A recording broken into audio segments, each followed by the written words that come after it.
Neste módulo, nós vamos conversar um pouco sobre quando ensinar e, principalmente, como ensinar.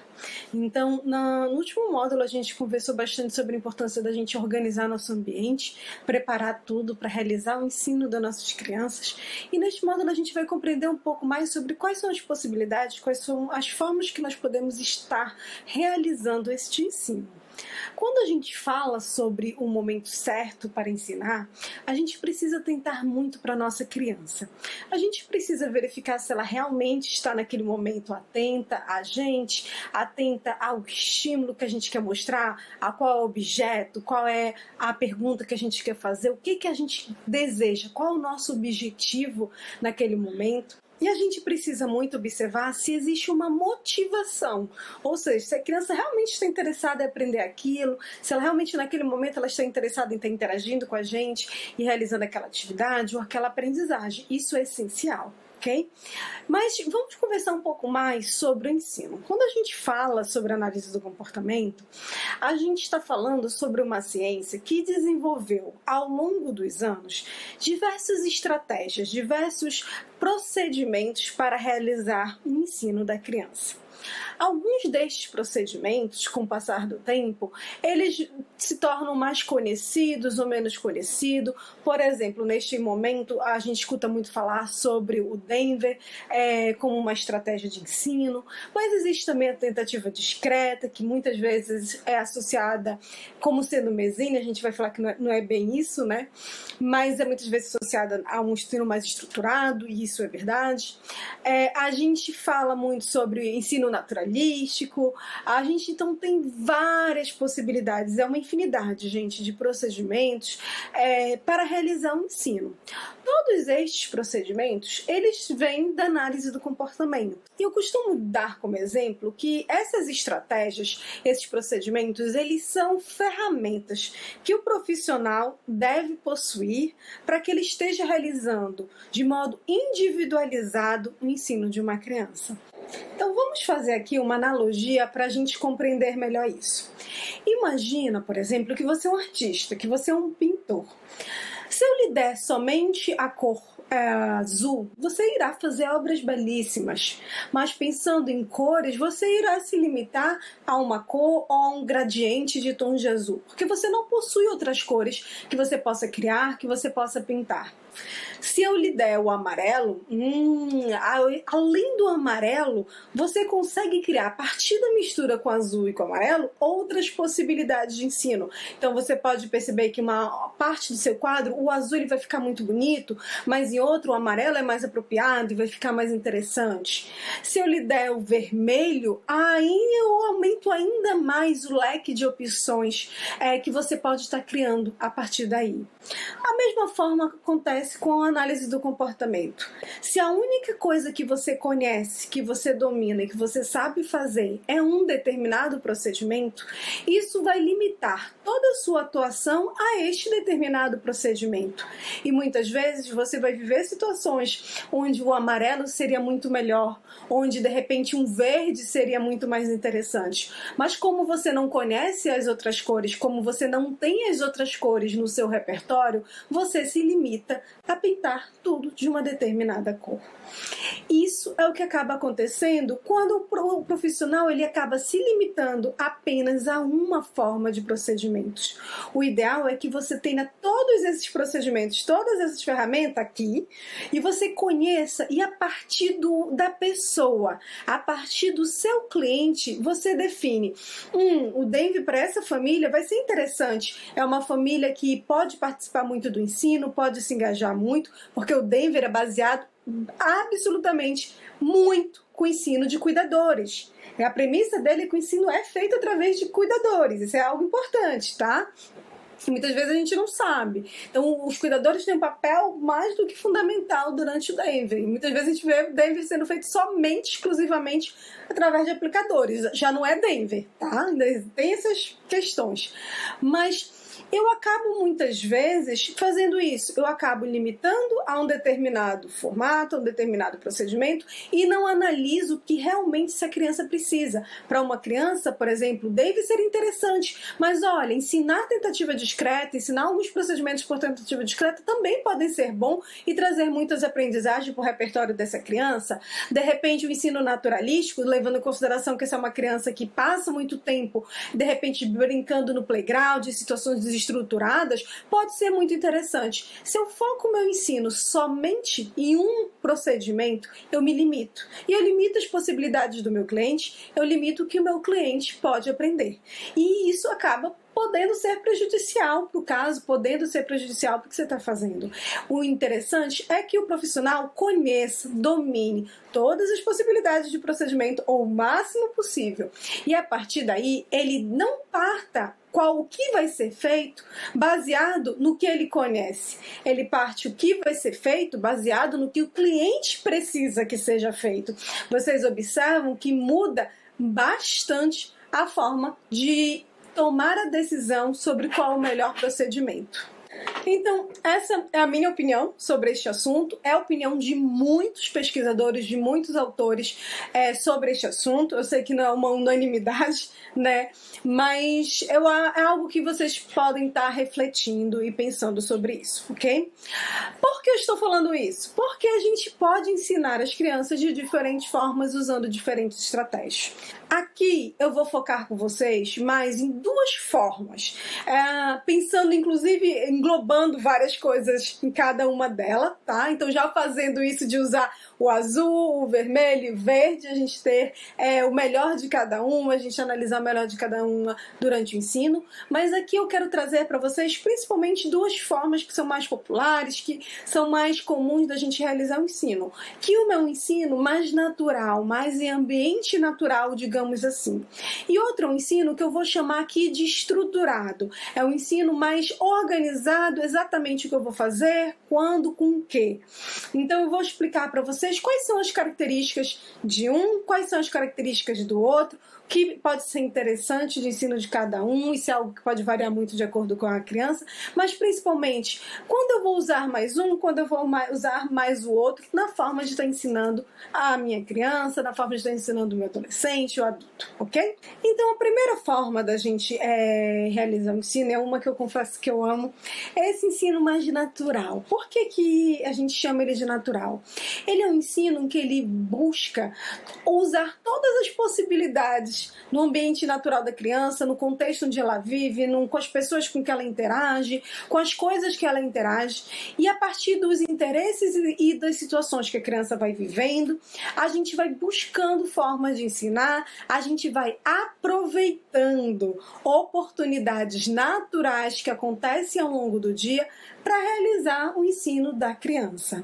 Algo que eu gosto muito desse formato, desse procedimento de ensino, é porque é um procedimento de ensino que ele é muito mais fácil de acontecer algo que a gente chama de generalização e manutenção. Ou seja, é muito mais fácil para a criança aprender algo no ambiente natural e continuar fazendo isso nesse ambiente natural, do que ela aprender algo estruturado só em determinado contexto, e aí ela não leva tantas vezes para diferentes situações, diferentes momentos. Então a ideia do ensino natural, que como ele é feito em algo num contexto que a criança de fato está vivendo, é muito mais simples, é muito mais fácil para depois ela manter isso e ela levar isso para outros contextos, para outras situações que ela vive. Quem nunca ouviu falar ou não viveu uma situação onde a criança aprendeu a fazer algo com o aplicador, mas só faz com o aplicador, ou ela aprendeu a fazer algo enquanto está fazendo aba, de repente na mesinha, e aí ela só faz na mesinha, mas ela não faz em outros contextos, ela não faz em situações naturais. Então o ensino natural, ele não vai passar por isso, no sentido de que ele já é feito num contexto que é mais o contexto do dia a dia do que essa criança vive. Para a gente realizar um ensino natural, uma das coisas mais importantes é a nossa atenção. e o nosso olhar, digamos assim. Vou usar essa expressão e vou explicar para vocês o que é esse treino do olhar. Treino do olhar nada mais é do que eu aprender a observar e identificar oportunidades de ensino. Então, o ensino em ambiente natural, ele envolve muito isso. A gente precisa pegar as oportunidades de ensino. Então, de repente, eu olho a criança e eu vejo que a criança está olhando para um determinado brinquedo, ela está tentando para aquele brinquedo. Aí eu vou lá e vejo esse brinquedo que a criança está olhando e pego e digo: Emília, olha, uma Emília, ela é linda, né? Eu aproveito essa oportunidade, esse momento que a criança demonstrou interesse pelo brinquedo e eu nomeio o brinquedo, eu faço um comentário sobre esse determinado brinquedo. Então, pego uma oportunidade de um interesse, vejam que a motivação da criança aí é importante, a criança está demonstrando que ela tem interesse naquele brinquedo e eu aproveito esse momento, vou lá e faço o ensino, seja de dizer o nome da boneca, seja de repente do repertório, isso varia de acordo com o repertório da criança, dela falar boneca, ou dela falar, eu perguntar, vocês sabem de onde a Emília é? De que livro? De que televisão? De que programa de televisão a Emília faz parte? E a criança responder uma pergunta. Então eu posso ensinar que ela fale as cores da Emília. Então olha só, a Emília ela é vermelha e amarelo. Olha, quais são mesmo as cores da Emília? Então eu posso aproveitar para ensinar as cores, eu posso aproveitar para ensinar várias coisas. Por isso que eu digo que é um treino de olhar, e é um olhar que depende de cada criança. Vocês observam que eu não tenho como dizer, com a Emília você vai ensinar isso, isso, isso, isso. Vai depender da criança. Se é uma criança que de repente já responde as perguntas, eu posso fazer perguntas sobre a Emília, sobre o universo dela. Se é uma criança que está no início, eu posso, por exemplo, ensinar simplesmente que ela fale o nome da Emília. Se ela quer brincar com a Emília, eu posso ensinar que ela peça para a Emília. Ou seja, vai variar de acordo com o contexto, com a situação, com o interesse da criança, com ela estar observando. Se de repente eu estou caminhando na rua com a minha criança e eu vejo um cachorro, eu posso apontar o cachorro e ensinar a criança a olhar para onde eu estou apontando. Eu posso fazer au-au e ensinar a criança a repetir o au-au. Eu posso fazer cachorro e ensinar a criança a fazer cachorro. Eu posso perguntar que animal é aquele.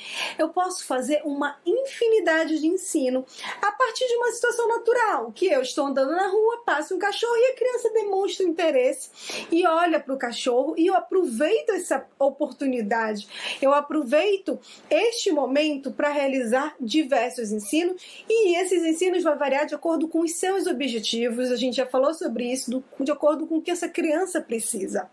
Então, muito do ensino feito através desse ensino mais natural, ele parte de aproveitar estas oportunidades de interesse da criança e realizar ensino. Então, a criança, por exemplo, ela está passando perto da cozinha e ela levanta a mão em direção a um copo que ela não alcança.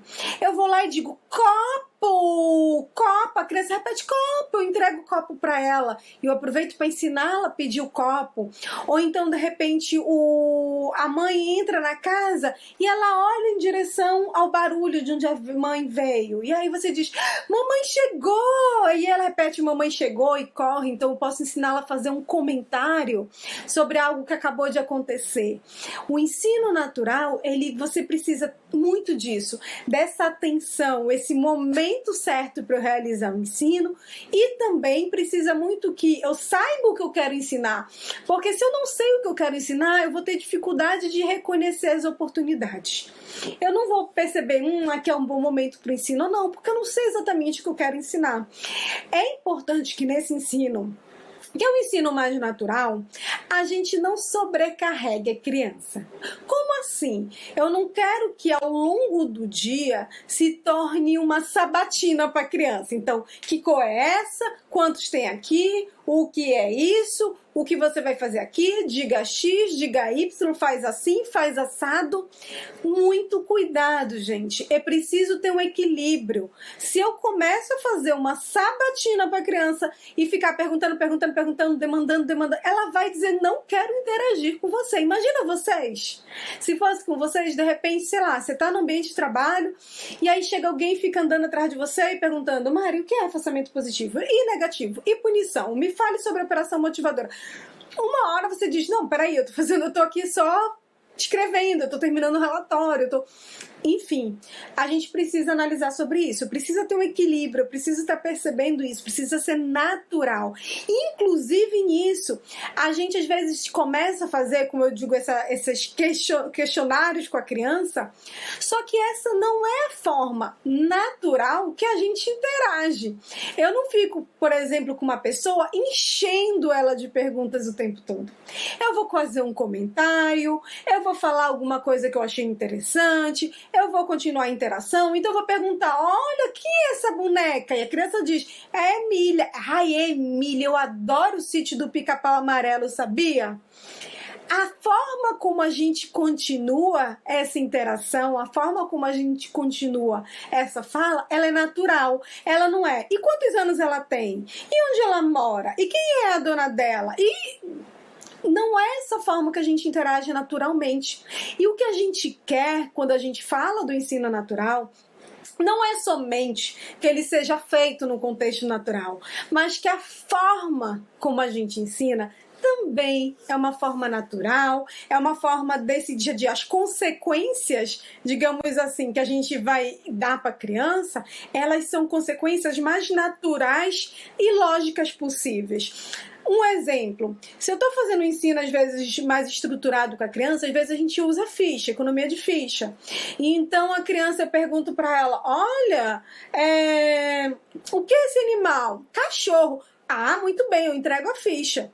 No ensino natural isso não existe. Então eu pergunto, que animal é esse? É um cachorro. É mesmo, né? Ele é muito bonito. Ai, sabia que eu adoro cachorros? Ou então eu vou fazer um comentário. A gente vai falar mais disso no futuro. Expansão da linguagem. É um cachorro cinza, né? Então eu continuo de forma natural. Eu continuo, às vezes eu acrescento alguma informação nesse diálogo. Então a criança falou é um cachorro. Eu vou lá e coloco que é um cachorro cinza. Mas eu continuo e eu dou essa consequência para a criança de modo mais natural possível, dentro do ambiente, continuo a interação, continuo brincando, continuo vendo quais são os interesses que vão surgindo na criança. Então, esses elementos, eles vão ser essenciais para o ensino natural. E, gente, é um ensino que quanto mais vocês realizam, mais craques vocês vão ficando, é impressionante, porque vocês vão começando a perceber oportunidades de, por exemplo, na hora que eu tô no banho, posso trabalhar instrução, eu posso trabalhar aquele lava a cabeça, lava o pé, ou eu posso trabalhar, por exemplo, não que ele siga instrução, eu posso trabalhar que ele reconheça a parte do corpo. Então, cadê o pé? Pega o pé pra gente lavar agora. Você achou o pé? Vamos lavar o pé. Cadê a mão? Essa é a mão. Vamos lavar debaixo das unhas. Olha as unhas. Então, eu posso aproveitar este momento e essa possibilidade para ensinar a parte do corpo, eu posso ensinar seguir instruções, eu posso ensinar uma infinidade de coisas enquanto a criança está tomando banho. A criança está comendo, eu posso ensinar a criança, tá amargo, amargo. Então eu posso ensinar sabores, eu posso ensinar cheiros, eu posso ensinar um monte de coisa enquanto eu estou comendo, eu posso ensinar que é duro, eu posso ensinar que é macio. A gente é rodeado o tempo todo de oportunidades de ensino. E quando a gente começa a fazer o ensino natural, a gente começa a enxergar estas possibilidades o tempo todo. Então a gente fica, nossa, na hora da comida eu consigo ensinar quantidade, se ele quer muito, se ele quer pouco, eu consigo ensinar as texturas, eu consigo ensinar os sabores, eu consigo ensiná-la a dizer não quero mais e que está satisfeito. Na hora do banho a gente já falou, mas por exemplo, na hora de dormir eu consigo ensinar sentimentos, eu consigo ensinar a dizer que tá com sono, eu consigo ensinar um monte de coisas, eu consigo ensinar que o travesseiro é macio, eu consigo ensinar coisas tipo a cama, que a cama é feita para dormir. Vocês veem as infinidades de possibilidades. A grande questão é o que minha criança precisa aprender agora? Tem interesse, tem motivação, ela está prestando atenção, eu consigo fazer esse ensino neste momento. E este é um ensino que eu vou fazer, tanto o ensino eu faço, como o segmento, digamos assim, após a criança responder, após a criança fazer aquilo que eu quero que ela faça, continua de modo mais natural, continua de modo mais o que seria de fato uma interação no dia a dia. Então o ensino ele ocorre, mas muitas vezes a gente brinca, muitas vezes a criança não percebe que ela está dentro de um sistema de ensino, que você está realizando o ensino, mas você precisa saber claramente o que você está ensinando, qual o seu objetivo, por que você está fazendo aquilo. Outra coisa que eu gosto muito sobre o ensino natural é que quando a gente aprende essa lógica, a gente começa a observar as oportunidades de ensino, ele é um ensino que basicamente qualquer pessoa pode fazer. Em que sentido? Eu consigo aumentar muito as horas de intervenção da criança, porque de repente com o aplicador ela faz um ensino mais estruturado, mas em casa o pai faz, a mãe, o avô, a avó, a babá, todos eles ficam aproveitando oportunidades de ensino para estar fazendo, para estar realizando o ensino com a criança. Ele é muito mais simples, ele, digamos assim, ele não vai ter, eu tenho que dar ajuda tal, fazer isso. Não, ele aproveita da motivação, ele aproveita o interesse da criança, ele aproveita uma oportunidade que a criança está interessada, ela quer aprender, ela quer saber, ela tem um interesse sobre aquilo, e eu uso esses momentos para estar realizando o ensino.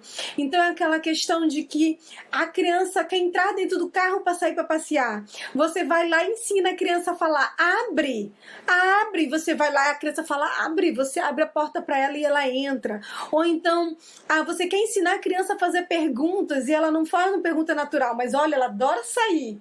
E aí você pode ensinar, de repente, se arruma todo, ensina a criança a perguntar, onde a gente vai? O que nós vamos fazer lá? Quem vai estar lá? Então eu aproveito o momento que eu vou sair para ensinar a criança a perguntar sobre o que vai acontecer durante esse momento de saída. Então ele é um ensino que as pessoas, da feita que elas entendem o momento e a lógica, qualquer pessoa pode fazer, e ele é muito encaixado dentro da rotina, dentro das coisas que estão presentes na vida da criança. Muitas vezes, quando você está fazendo um ensino mais estruturado, às vezes, por exemplo, você compra aqueles kits, sabe, de várias imagens, e aí lá tem a imagem de um hipopótamo, só que a criança ela não vê um hipopótamo no dia a dia, e aí tá lá a criança aprendendo a nomear o hipopótamo, mas é uma criança que ainda não nomeia nenhum animal. Será que o hipopótamo é mais importante do que o passarinho que você tem em casa? Ou do que o gato que você tem em casa? Ou o cachorro que você tem em casa? Será que realmente ensinar o hipopótamo é o melhor alvo de início? Então, ele parte do que faz parte do cotidiano da criança. Quais são os elementos? Se você olha ao redor, quais são os estímulos que a gente chama, né? Quais são os objetos e as coisas que de fato fazem parte dessa criança? E uma coisa que a gente observa, não é um 100%, mas a gente observa em várias crianças, é que muitas vezes é mais fácil aprender, por exemplo, que isso é um cachorro com objeto, ou com o próprio animal de preferência, do que com uma imagem. Então, às vezes, se torna até mais fácil, pelo tipo de estímulos que você usa, que é aquilo que ela está vendo, tocando, sentindo, cheirando, ela entra em contato com esse estímulo através de diferentes órgãos do sentido, e não somente o visual, como geralmente, não necessariamente, tá? Mas muitas vezes, na maioria, acontece no ensino mais estruturado. Não deveria, isso pode ser diferente, mas a gente já vai falar mais disso. Então, é importante que eu esteja atento a isso e observe em relação a quais são as oportunidades, o que eu posso estar fazendo no ensino dessa criança.